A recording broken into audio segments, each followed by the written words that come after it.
When Canada made the call, Washington didn't see it coming. What looked like a trade maneuver was, in fact, a declaration of independence, an economic line drawn after decades of quiet compliance.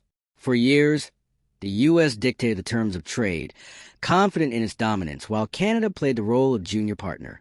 But this move isn't about tariffs or politics. It's about power. It marks the breaking of a pattern long assumed permanent. The once unquestioned hierarchy between the two nations is cracked, and behind it lies the story of American decline. The dollar is falling. The empire is fading.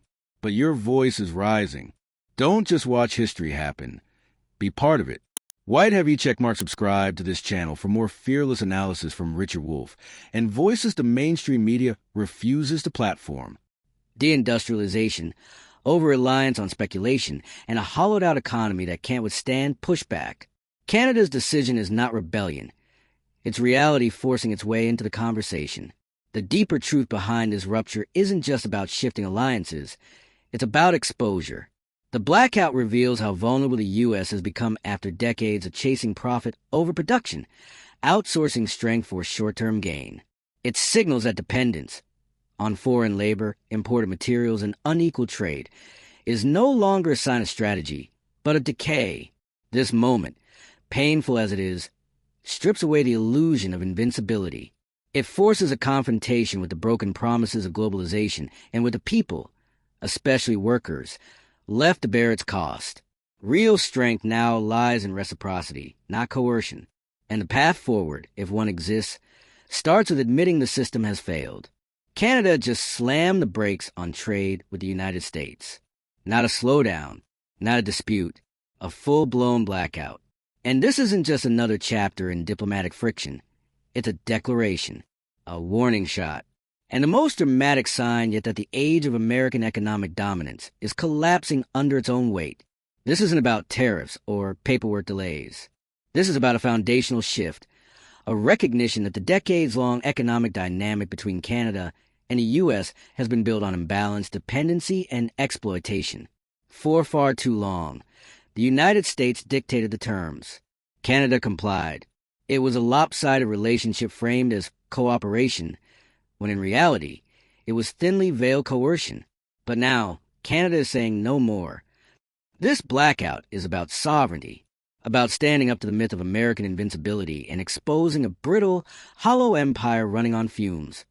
An empire that gutted its own industrial strength in favor of deregulation, financial speculation, and illusion of endless globalization.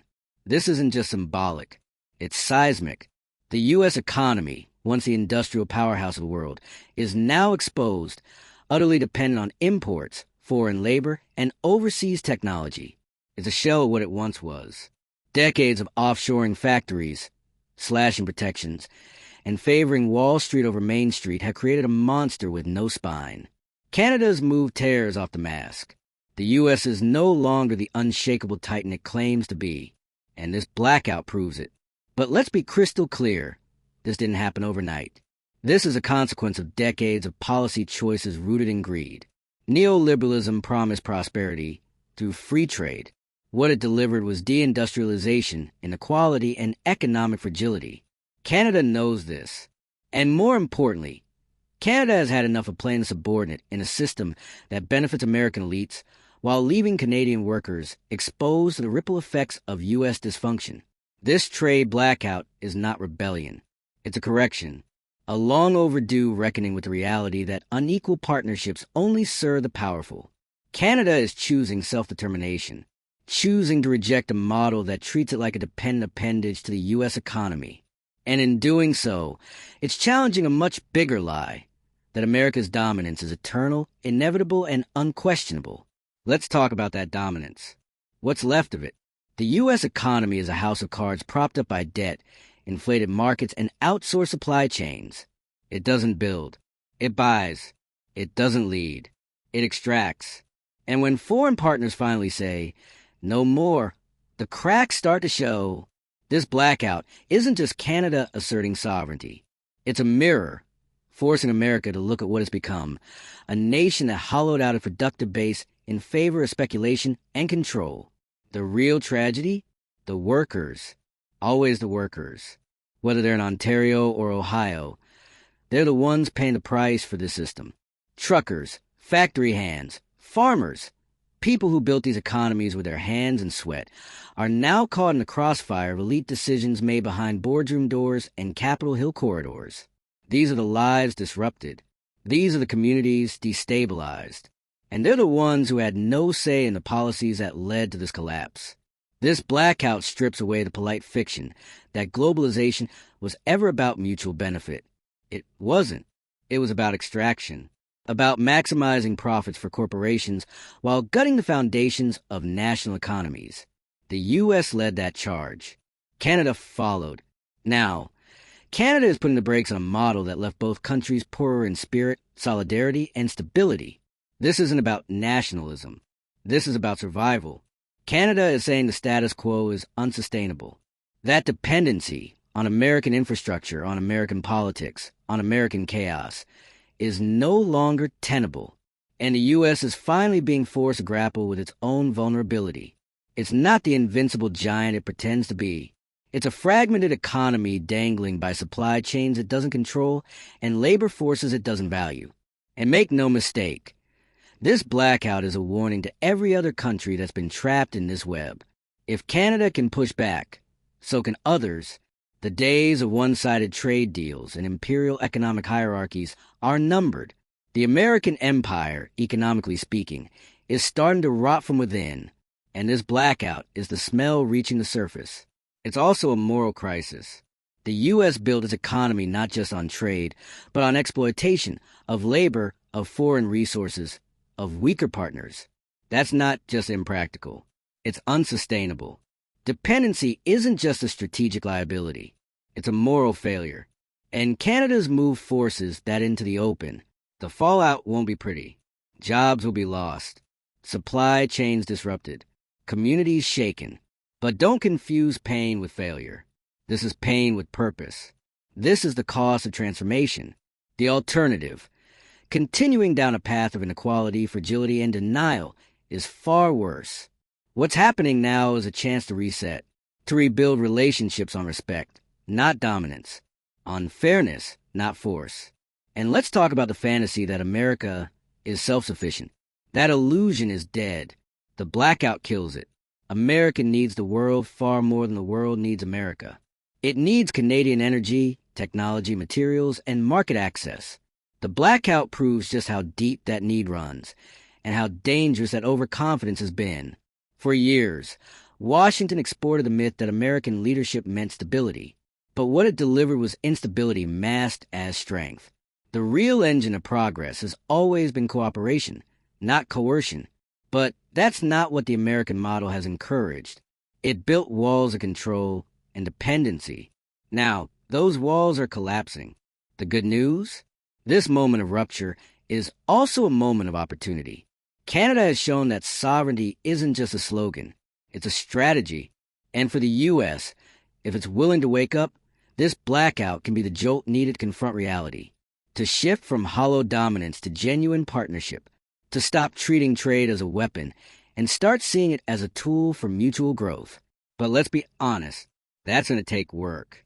The kind of work neoliberalism deliberately dismantled, rebuilding domestic industry, valuing labor, investing in infrastructure, not speculation, recentering the economy around people, not profits.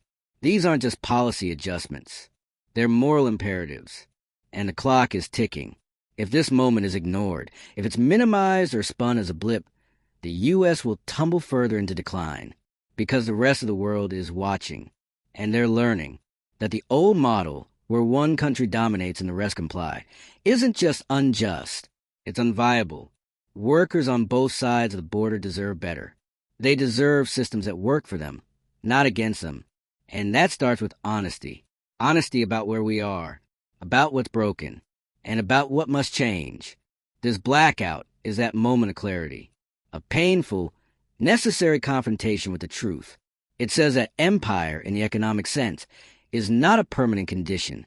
It's a choice, and it's a choice the world is beginning to reject. The American economy, once mythologized as indomitable, is now exposed as fragile. That's not an attack. It's a fact, and facts demand action. The question is whether the U.S. has the humility and the courage to face that fact and change. Because this isn't just about Canada. It's about a global reckoning, a shift away from domination and dependency toward cooperation and equity. It's about reimagining what economic power looks like in a world where respect matters more than reach. And for workers, for the people who always get left behind, this is their chance to rise, to demand systems that serve them, to challenge the policies that turn them into collateral damage. Canada's blackout isn't just a disruption, it's a declaration that the era of submission is over, that sovereignty matters, that economic justice isn't optional, it's essential, and that the future belongs to those willing to fight for fairness, not just profit. If you agree, if you're tired of the lies, the illusions, and the exploitation, then speak up. Share this. Comment. Subscribe. Join the conversation. Because the old system is collapsing, and what replaces it depends on who shows up next. We're not talking about a passing diplomatic scuffle or a press release full of carefully worded nothingness. We're talking about a tectonic shift, a direct challenge to a system that has extracted, exploited, and dominated for far too long. Let's not sanitize this moment. Let's not bury it under bureaucratic language. Canada isn't just hitting pause. Canada is pulling the plug. And that act, measured, calculated, and deliberate, cuts deeper than any statement ever could. It's a direct rejection of the economic order that the U.S. has enforced for decades. Because for far too long, Canada played along. Canada shipped the oil, the minerals, the manufactured parts. Canada kept the border flowing, the goods moving, the balance tilted. All while Washington postured as the partner, but acted like a master. It was a trade relationship only in name, built not on equality, but on quiet obedience. And now, that spell is broken. The United States has been living on borrowed time and borrowed resources, and this blackout just exposed that dependency in the rawest way possible. Washington still believes it can dictate terms, that it holds all the leverage. But what happens when its most compliant neighbor finally says no? The answer is what we're witnessing now. Panic, disruption, and a sudden realization that the American supply chain isn't as resilient as it pretended to be. The reality is harsh. Much of what the U.S. consumes, it doesn't produce. Much of what it uses, it doesn't manufacture. The myth of American self-sufficiency is shattered, and in its place stands a cold truth. Empire is fragile. And that fragility? It's not an accident. It's the product of choices. Choices made in corporate boardrooms and Senate chambers. Choices to get domestic manufacturing, to offshore labor, to sacrifice long-term security for short-term profit. And when those chickens come home to roost, it's the workers, the people who clock in, build things, grow food, drive trucks, who suffer first. They've been told for decades that globalization would bring prosperity, that free trade would lift all boats. But all it really did was consolidate power at the top and hollow out everything underneath. Communities were left to rot while the stock market soared. Wages stagnated. Factories disappeared. And the very concept of economic sovereignty was sold off to the highest bidder. And now the bill is due. Canada's stepping away from this dynamic isn't betrayal. It's survival. It's what happens when a nation wakes up to the fact that free trade isn't free if one side always loses more. If one side is always expected to absorb the shocks, to bend when things get tough, to remain polite while being exploited. This blackout is a form of dignity. And dignity has been in short supply in global trade for far too long. Meanwhile, the American response is telling. Instead of reflecting, instead of recalibrating, Washington spins, blames, projects. They call it a rash decision. They say it undermines stability. But what really undermined stability was decades of treating allies like satellites, like tools and machine designed for American profit, not shared success. And let's be clear, this isn't just about trade. It's about the collapse of a worldview. The neoliberal consensus that swept through global politics in the late 20th century, deregulate everything, privatize everything, open every border to capital while closing doors to labor protections, has failed. Spectacularly, the blackout is a symptom of that failure. It exposes the cracks that were always there. It reveals what happens when you build an economy on speculation and surveillance instead of industry and solidarity. When you replace manufacturing with marketing, when you turn citizens into consumers and workers into numbers on a spreadsheet, what's being disrupted isn't just commerce, it's illusion. The illusion that the U.S. is always in control, that it can always dictate the pace, that the rest of the world will always fall in line. Canada just shattered that illusion, and now the world watches. Other countries see what happens when one of America's closest allies stands up and walks away. They see that resistance is possible, that dependence is a choice, that sovereignty can be reclaimed, not through nationalism, but through principle, through the refusal to be complicit in a rigged system that enriches the few and impoverishes the many. This is about power, and that power is shifting. Of course, the path ahead won't be easy. Let's not pretend there won't be pain. Trade blackouts hurt. They ripple through economies. Workers lose hours. Suppliers scramble. Small towns brace for impact. But the pain we're seeing now is the price of delayed truth. It's the cost of decades of denial. And unlike the quiet suffering of slow decline, this pain is honest. It tells the truth. It demands action. This is not collapse. It's confrontation. And confrontation is the first step towards something better. Because buried in the chaos is an opportunity. An opportunity to rethink what trade means, what partnership means, what a just economy could actually look like. One where no nation is treated like a resource depot. One where no worker is disposable. One where the goal isn't dominance, but balance. That's the future this blackout points toward, if we're willing to see it. And we need to talk about responsibility, because the ones who let us here won't lead us out. The architects of this broken system, the politicians, the lobbyists, the think tanks that worship deregulation like a religion, are already trying to shift blame. They'll say the system was sound, just misunderstood. That the problem was too much regulation, not too little. That Canada's move was political, not economic. But we see through that now. This isn't politics. This is principle. Canada didn't spark a crisis. It revealed one. The real story is this. The United States, in a pursuit of dominance, built an empire on sand. And now that sand is shifting. This blackout is a collapse in slow motion. And it's a warning that the old way is done. Because the truth is, power without accountability always breeds collapse. Systems that only serve the top will always implode. And relationships that rely on fear, not fairness, will always end in rupture. Canada said enough. Enough to being a junior partner in a dysfunctional marriage. Enough to being polite while being drained. Enough to pretending the emperor still has clothes. This is a moment for the U.S. to listen.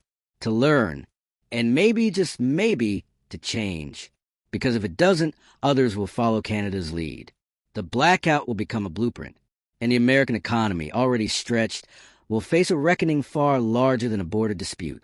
The question is, will Washington hear the message, or will it double down on the fantasy?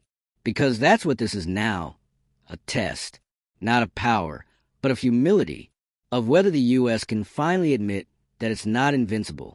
That the world has changed, that people, workers, nations, they all want more than scraps.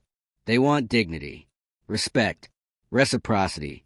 So here we are, a trade blackout that isn't just about trade. It's about truth, and whether the world is ready to face it. This is what collapse looks like, not with fire and fury, but with clarity, with the silence that follows when a partner walks away and doesn't come back. The U.S. isn't used to hearing no. It isn't used to consequences. And that's why this blackout hits so hard. Because it wasn't expected. Because it wasn't part of the script. Canada didn't just shut the gate. It shut the door on a one-sided deal that was never about partnership. And what's left now? A U.S. economy that's finally being forced to see itself in the mirror. It sees the outsourced industries, the rotting infrastructure, the crumbling towns left behind by Wall Street's gospel efficiency. And now, with this blackout, it is nowhere to hide. The timing couldn't be worse. Or maybe it couldn't be better, because this had to happen. Sooner or later, someone had to say it. This isn't working.